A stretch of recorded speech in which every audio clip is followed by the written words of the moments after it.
everybody. This is Francesco Abbruzzino with the Uncensored Report. Russia, Russia, Russia. That's all we've been hearing, right? Russia, Russia, Russia, all over the news.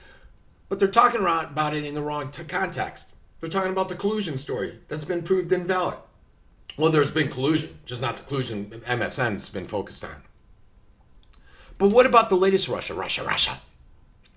And that's the concern that I'm having.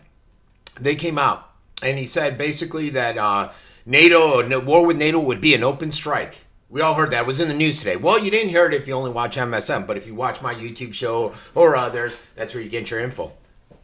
How about CNN losing it? Because the red pill by Stazo, where the lady said, look, I had 80 million views on my YouTube the other day. And she was basically talking about how people will turn to YouTube, to Facebook videos, to Twitter videos, and they don't really rely on MSM anymore. And stories like this is why they don't. And I was reading a few articles today, and they talk about how the world's abuzz with teen activists out there trying to take away our rights, being the sheep to the globalists essentially out there when it comes to guns. Yet, they refuse to give up and go around with clear backpacks. We got the Facebook privacy scandal, which I just shared another email where they're essentially getting rid of the third parties out there to try to put people's minds at ease. But there are some issues out there that people are focused on, but for the wrong reasons. And one is that, this one article is interesting. They talk about the trade tariffs. They essentially talked how these trade tariffs are not the initiation of a trade war, if you will, with China, but it's a financial war that we've been fighting, that we've been going tick for tack, back and forth.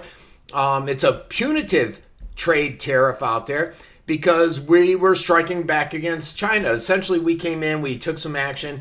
China said, well, then we're going to go ahead and do zero on companies. If you move your company here, no tariffs, blah, blah, blah. They go into this whole spill, how we've been going back and forth, tit for tat in this global trade. Essentially, all we're trying to do, too, what MSM keeps missing is we're just trying to tip the scales back in America's favor because they've been going so far towards China that it's been destructive towards our finances, towards the United States. And this article was interesting in that I did learn something out of it, that the last major trade war was back when the Great Depression happened. I didn't realize that. It was back in the 30s. And they reflected back on that, and they basically covered how with that Great Depression, the unemployment jumped up about to 25%. The trade war came about because America said, hey, we're going to protect our jobs, and so Congress passed the Smoot-Hawley Act back in 1930. And it was originally meant to protect the farmers out there. They wanted tariffs and tax, and it sort of got blown out of proportion. And the actual result, besides the unemployment, was that the U.S. imports fell 40% over a 2-year period after Smoot-Hawley was passed. The banks were significantly impacted. They were shuttered. All this in the last trade war, which I thought was interesting. Then the article went into one other part where they said, and what happened after that trade war? World War II. After the trade war led to the Great Depression, which rebounded after World War II, and the industrial war complex was fed all that money. The economies started bouncing back. Defense spending. And, I don't know about you, but me personally, I think that's one hell of a way to try to fix an economy, and probably not the preferred method. But then you combine that, and I'm adding this all together because it's a Russia-China thing that I'm thinking here. And you got the petro yen. Most of you guys probably don't follow currency. It's boring. Who the hell wants to follow, right? But just a couple days ago, what is today, the 29th? So about 22 days ago, you had the U.S. basically lose a large chunk of control over the petrodollar. They took us off the gold standard. We went to the petrodollar, all that stuff. Basically, the only way anyone in the world could buy oil was with the dollars, right? It kept our value of our currency high. We can go in and manipulate our money. We can print money endlessly to cover our debt.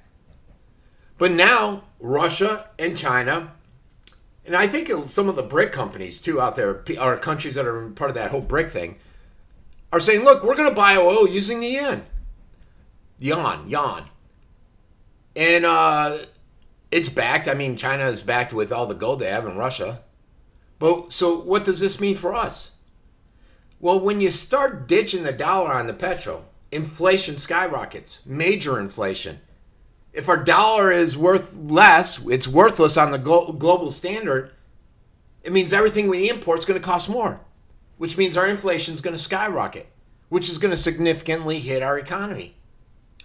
And then the article went on to talk about the diplomats, how essentially a lot of people are saying, look, this poisoning, why would the Russians use Russian gas to poison someone? And they think it's a false flag, and possibly it is. Why would you kick out diplomats, though? And generally, you kick out diplomats when you're going to go to war. That's the way it works. You don't kick out diplomats because some ex-spy was killed. A lot of people are saying it's very strange. Why would Russia do this with so much evidence pointing towards Russia? Why wouldn't it be done in a manner that wouldn't point towards them? And I believe this guy was also in one of their gulags or whatever over in Russia. Why wouldn't they have done it then?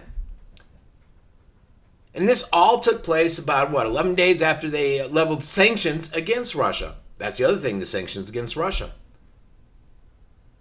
And Russia does deny any responsibility. They said we weren't part of it.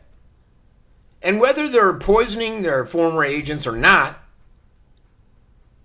should this type of response, should the actions be something that could lead up to war? The article went in to look at the war cabinet, which I could see some bearing on, where Trump's brought in the Bolton, who's an aggressive war hawk, especially with Iran, and Pompeo, especially with Iran. And what does that mean? With the changing of the guard, becoming more aggressive with military actions. The Kim Jong-un. You know, I sit there and I look at it. He says today there's news out there that he wants to denuclearize. He took his train over to China. He met with the China leader, and I believe he's supposed to be going to Russia to meet with them. And it makes me wonder. If this is all just a ploy.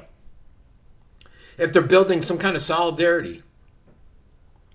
Some type of an agreement where they all support each other. Because China and Russia is together is a formidable force. They're formidable by themselves. And nobody's really caught on to that. I mean, do we really want something like war? Are you nervous about it? You got more mongers basically in the cabinet. Trade war over there with China. Pissing off Russia. And that's not the only thing pissing off Russia, guys.